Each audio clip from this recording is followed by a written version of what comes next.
কোটা বিরোধী আন্দোলনকে কেন্দ্র করে অস্থিতিশীল পরিস্থিতির নেতিবাচক প্রভাব পড়েছে রাঙামাটির পর্যটন কেন্দ্রগুলোতে। গত 10 দিন ধরে জেলার অধিকাংশ হোটেল, মোটেল, রিসোর্ট খালি পড়ে আছে। বিনোদন কেন্দ্রগুলোতেও সুনসান নীরবতা। পর্যটক শূন্য থাকায় প্রতিদিন লোকসান গুনতে হচ্ছে পাহাড়ি বস্ত্র, শিল্প আর পর্যটন ব্যবসায়ীদের। রাঙামাটি প্রতিনিধি পুলক চক্রবর্তীর রিপোর্ট, জানাচ্ছেন তামান্না জেনিফার। পাহাড়ি শহর রাঙামাটিতে সারা বছর বেড়াতে আসেন দেশি বিদেশি অনেক পর্যটক।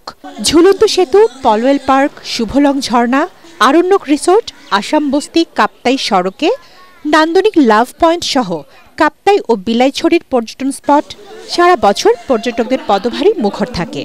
তবে কোটা সংস্কার আন্দোলনকে ঘিরে সংঘাত, অস্থিরতা আর কারফিউয়ের কারণে ধস নেমেছে পাহাড়ের পর্যটন খাতে। আমাদের ব্যবসা একদম নাই বললেই চলে।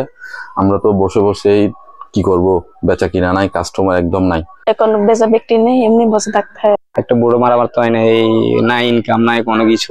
আমাদের ফ্যামিলি নিয়ে আসে অনেক কষ্টে, সংসার চালাতে পারতেছি না, ইনকাম দিতে পারতেছি না, এমন অবস্থা চলতেছে আমাদের। পর্যটক শূন্য থাকায় প্রতিদিন লোকসান গুনতে হচ্ছে পাহাড়ি বস্ত্র শিল্প আর পর্যটন ব্যবসায়ীদের। এখন বুঝতে পারছি না সামনে কি হয়।